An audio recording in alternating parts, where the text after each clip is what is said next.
Good afternoon, everyone. Andy Jacob here with the DotCom Magazine Entrepreneur Spotlight Series. Wow, what a show today. You know, so many people reach out to me at the DotCom Magazine and they say, Andy, we want to learn more about not only mentorship, but how board of directors work. How do you put together a great board of directors? How do you put together a board of advisors that are really going to get you from point A to B? And so many people reached out to me.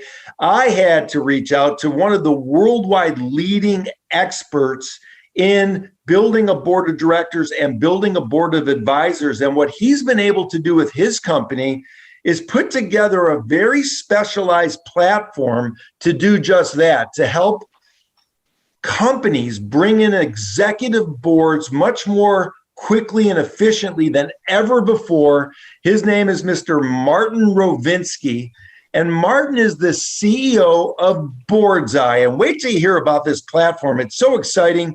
Martin, welcome to the DotCom Magazine Entrepreneur Spotlight Series today. Thank you, Andy. I've been looking forward to this. I'm very excited, and I'm very happy you reached out to me and we were able to connect and schedule this. Well, I'm very delighted to have you on the show. So many people are talking about advisors and board of directors and how to put something together that resonates for the company. And you have this great company called Boardsi. Let's investigate Boardsi just a little bit. Let's pull the lens back to 30,000 feet and tell us about Boardsi, and then we're going to get into it.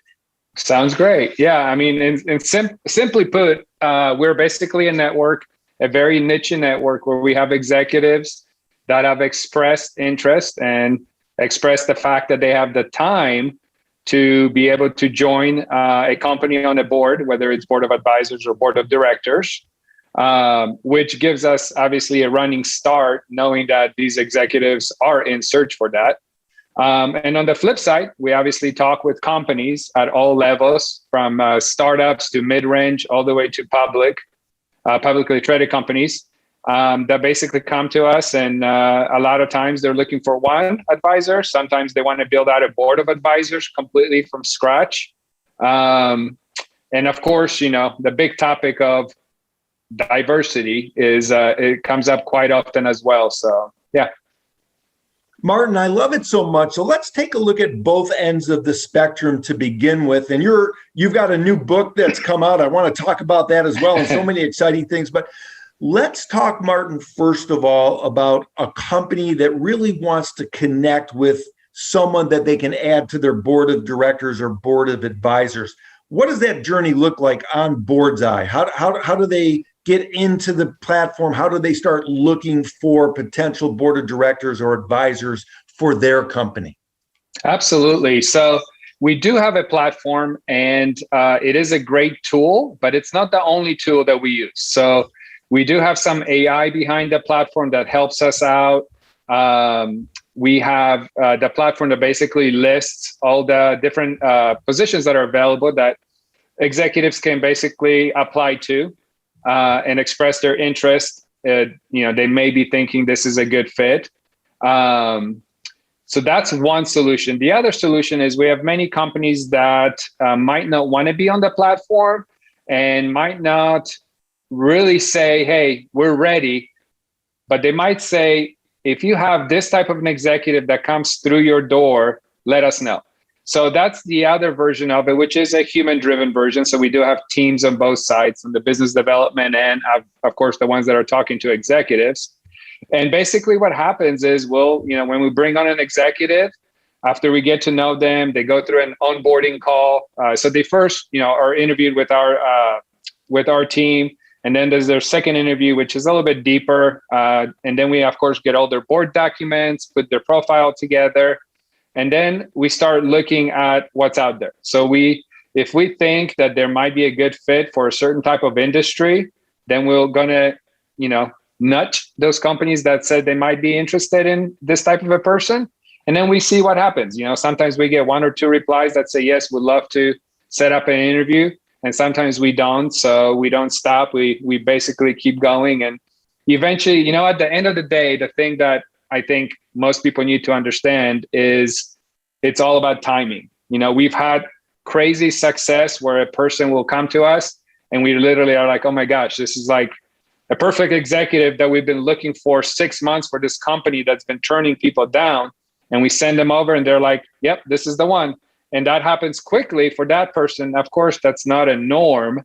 Usually it does take a little bit of time because there is a lot of factors that companies look at when they're looking for, an advisor. This is not a consulting job. So it's somebody that should be there long-term. Most likely they'll get some equity in the company. So it is a long process, and it does take time to make the right match and a few factors. I love it. You're almost like a matchmaker, but using technology to put it together. I love it, Martin. And so many companies are using the Boardsi or the Boardsi platform to great success. Let's talk about the other side, because I would imagine there's a lot of entrepreneurs, maybe seasoned entrepreneurs, that say to themselves, I've got some value. I've got something that I can provide. I've got a certain set of skills, if you will, that would be potentially great for another company to be able to utilize if I can join their advisory board or their board of directors. So let's talk about those people and how they get engaged with the Boardsi or Boardsi platform. Absolutely. So they obviously, like I said, they go through a whole interview process. We look at everything from their experience, their expertise. We try to learn about their personal mission and vision. And of course, one of the most important factors is their values. And we do the same thing on the company side. So that's part of the matchup, right? If a company is looking for certain experience in a certain industry, if they're very specific with that, then obviously that takes a lot of people out. There's also the diversity factor, right? So company might come to us and they specifically say they're looking to add 2 female board members. Let's say use an example as a pharmaceutical company. So that really filters things down. But sometimes companies don't know exactly what they're looking for. And that one, we send a lot of executives their way thinking that, these are the right people, and they filter through them. So we have a process where we filter through them, and then the ones we filter out, then it's up to that company to really ultimately make the decision.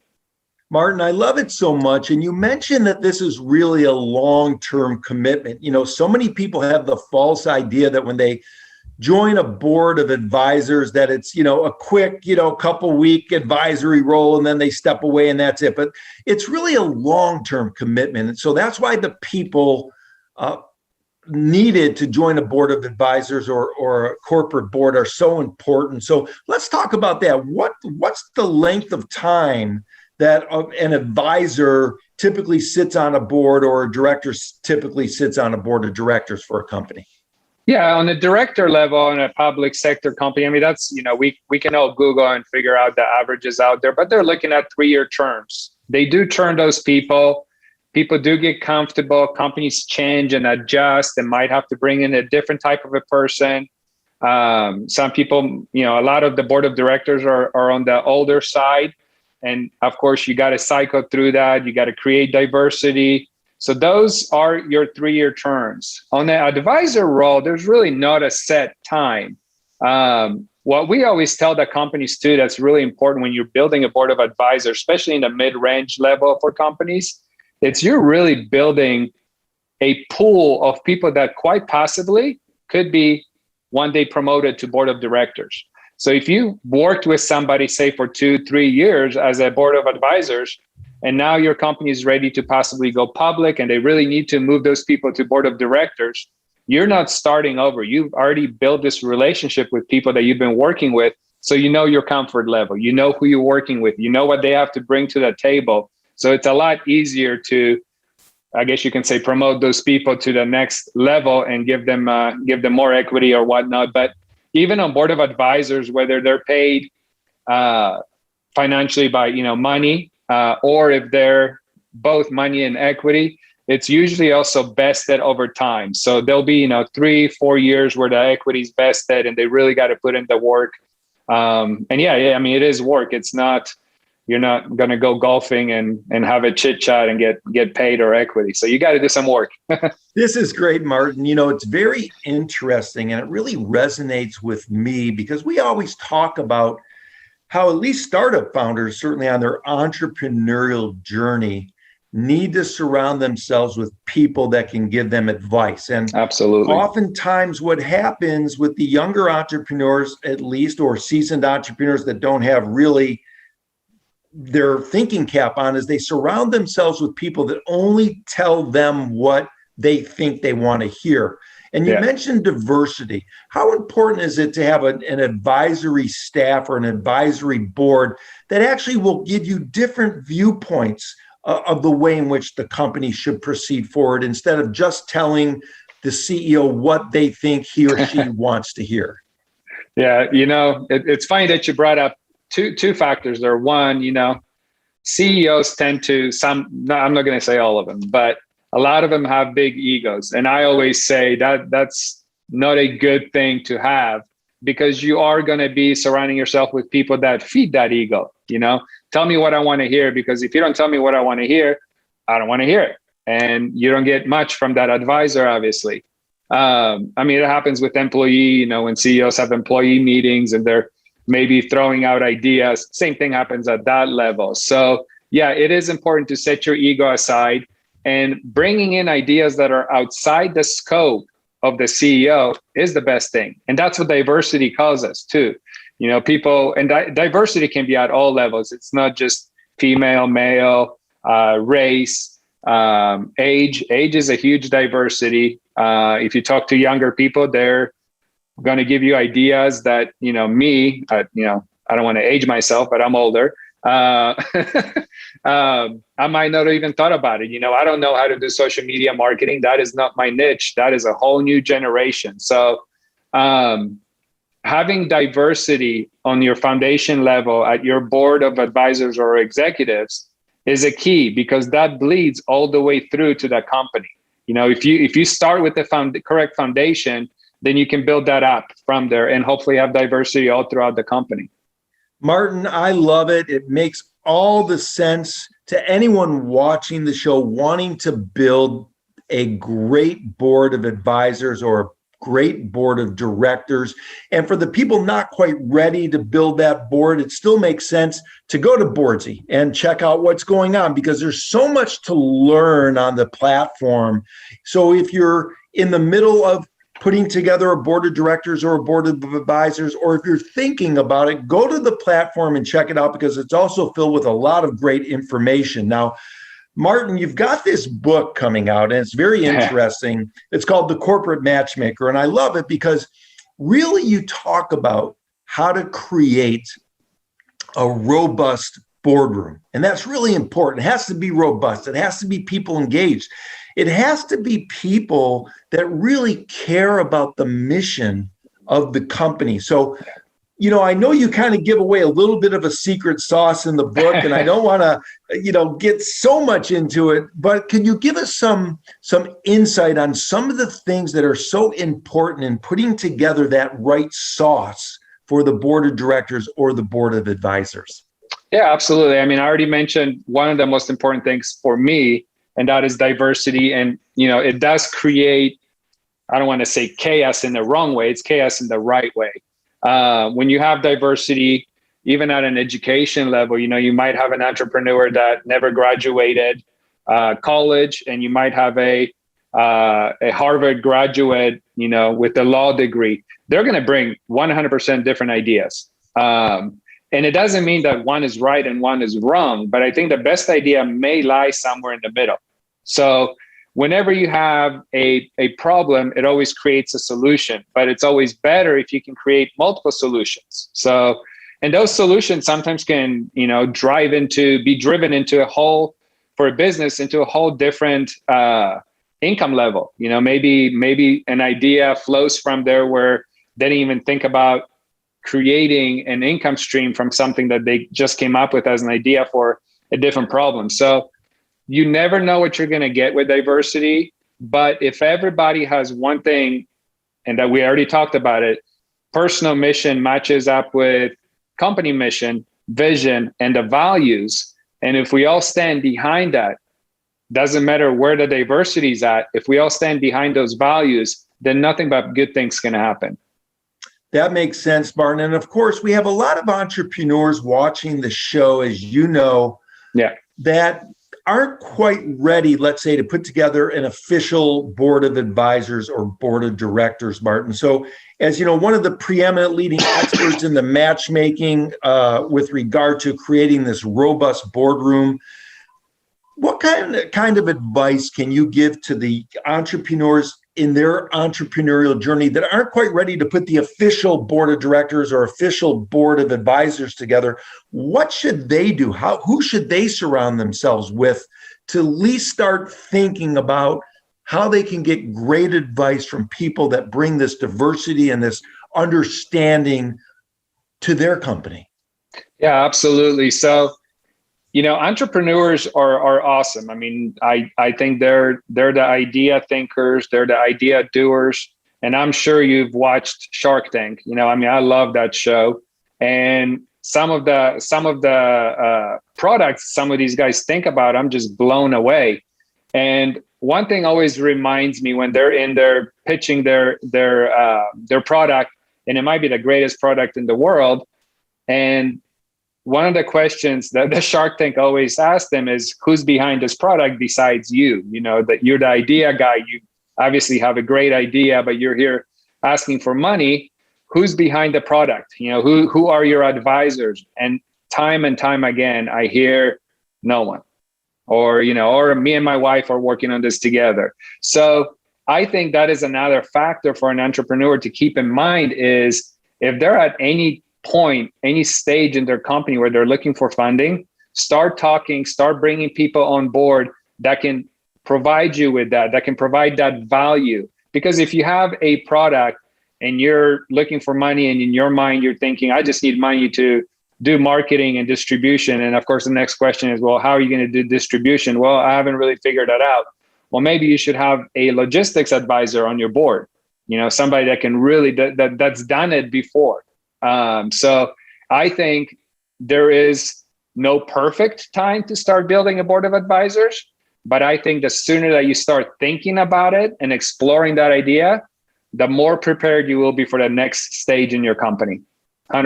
Martin, that's great advice. As you know, we recently interviewed on the .com magazine Entrepreneur Spotlight Series, Mr. Robbie Cabral, who was on Shark Tank. Yeah. He did a deal with Kevin O'Leary, Mr. Wonderful, for his invention called Benji Lock. And he followed the same journey that you just spoke about. He started in his garage. He saw a problem. He started surrounding himself with some people that could help him out. And all of a sudden he goes on Shark Tank and he does a deal. And then, of course, when you go on Shark Tank and do a deal, you get sort of the embrace of the board of advisors and the consultants of the shark. So it's exactly the journey that you mentioned, Martin. Now, you're a technology executive with really many years of experience, over 25 years of experience providing leadership, developing and implementing strategic processes, and really streamlining services that have really improved the growth of the companies that you've worked with in various fields. So, Martin, you've got great experience. Obviously, you're the CEO of Boardsi or Boardsi, Boards, and then there's an I, so you can call it either way. Some people call it tomato, some people call it tomato, or potato or potato. So, Martin, when we think about the younger entrepreneurs watching the show that face a crunch, they face a pothole in the road, they face a challenge. I mean, you've seen a number of challenges throughout your career. I've seen a number of challenges, in my career, and every day entrepreneurs have challenges, but I know you've got a personal story, a personal journey that's very compelling. What could you share with the younger entrepreneurs watching the show on what they need to think about in their brain and in their spirit to get through those tough times? Yeah, I think tough times are actually necessary because that's really what builds us and our character. And there are many, many businesses that have failed, that have quit.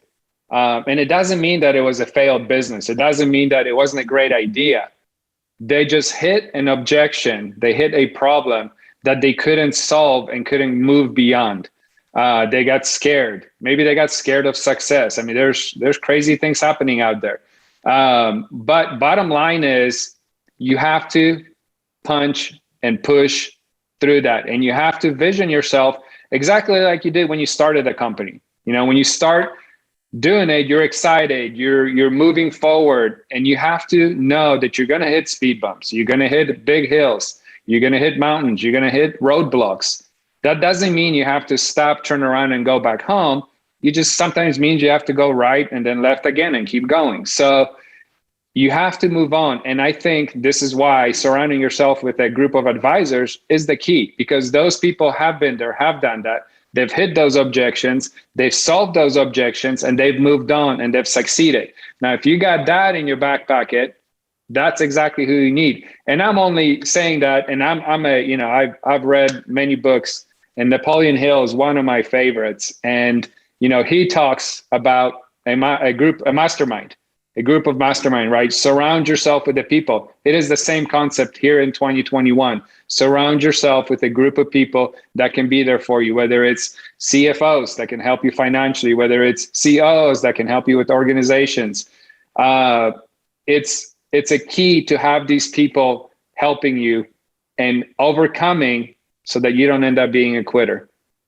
Martin, it's fantastic advice. And for the people that reached out to me to bring on someone that has an expertise in this, you're hearing it first. Rewind what Martin just said, rewind it over and over. You're almost getting a Harvard MBA with regard to how to put a board of advisors together or a board of directors together. Martin, let's stay with the board of advisors a little bit and the board of directors. Is it, when you build a board of advisors, should you think about bringing advisors in that have expertises in different areas? So, for example, if you have a question about finance, you can talk to the guy that's the expert in or the gal that's the expert in the finance. Or you have a question about branding, you have somebody that has an expertise in that field. Or you have a question about strategy, you have an expert in that field. How do you put the board of advisors together so that you get really what you need in all facets of your business? That's you hit it right on. I mean, that is the key. Many people are what we always call jack of all trades, and I consider myself that. Can I put a website together? Yes. Can I, on the technology level, can I run a company? Yes. I can do all those things. I can handle bookkeeping, but am I an expert at putting a website together? Absolutely not. Am I an expert at bookkeeping? Absolutely not. It's good that you're a jack of all trades because you can oversee all those things, not only from a leadership point of view of being a dictator, but you can actually jump in there and help out if needed. So you can be a hands-on person, but bringing on those experts, especially at an advisory level, that's the key. Because if I get stumped with, with the financial, working with different types of angels, for example, and connecting them with the companies that are looking for funding. Am I the best person? No. I have a CFO that can basically handle that. And he's an advisor. He might not be a full-time CFO, which is a lot cheaper long-term to bring on a advisor than it is to go out and hire a CFO when you're a startup. I mean, that can get pretty pricey and put you out of business pretty quickly. So giving away small pieces of equity to gain to go to the next level, that is the difference. The old saying, right? I can build $1 million company and own 100% of it, or I can build a $1 billion company and own 80% of it. You do the numbers. I'll take the 80% all day long. Yeah, I love that, Martin. It makes just great sense. It's a great approach that you have. It's really very, very streamlined and very clear. And I love that so much, Martin. If I'm a company right now that's not a mature company, Martin, and I want to bring on my first advisor, let's just say one, just to start with my first one, what does that advisor look like? I mean, what specialty should they have? Should they have more of a generalized specialty as the first advisor? Or do you recommend going for the specific type of advisor, or does it depend on what the company needs right now to determine what advisor expertise you need to bring on? Yeah. So if they're first of all, we are pitching Boardsi here a little bit, so I'll just go with that. With our company call, discovery call that we do, a lot of times about 20 minutes into the call and really opening up about the company, what they do, and a lot of things come up. And they might have been thinking exactly what you said, I just need one advisor. And they might not even have an idea of exactly who they're looking for, but they just feel like they need some help. By the end of the phone call, they might be like, you're right. I'm going to bring on 4 people. I'm going to bring on an expert in branding. I'm going to bring on an expert in finance because I need to go find funding. So all of a sudden, one idea grows into more. But in general, if somebody is really stuck and they're just like, I really just need one, I can only afford to deal with one right now, then I would, keep it general. Look for an advisor that's dealt with growth strategies, that can really look from outside at a business and say, here is what we need to do next. And most likely they're going to say, we need to bring on more advisors. That's great, Martin. For people that want more information about board of advisors, mentors, board of directors, reach out to Martin. Check out Boardsi. They are leading the way for executives to connect with companies seeking executive talent for board of directors and boards of advisors, which is so important. And they're really helping companies build executive boards really quicker and more efficiently than ever before. And it's really awesome that they're focusing on board diversity to reach the company's highest success rates and really their fastest growth potential. So this is really a remarkable platform Martin and his team have put together. Martin, I want to thank you so much for coming on the show. I think we really have given some great advice. We're looking forward to the book being released, The Creating of a Robust Boardroom, the Corporate Matchmaker. It makes all the sense in the world. I think this really will answer so many of the questions that people had reaching out to me about board of advisors and board of directors, Martin. It's just been very enlightening. I'm going to bring you back on the show because I want to talk about corporate culture because I know you're an expert in that as well. Martin, thank you so much for coming on the DotCom Magazine Entrepreneur Spotlight Series. This has been awesome. Thank you, DotCom, and thank you, Andy. I really, really appreciate it. And I am just as excited as you are for my book to come out. Can't wait.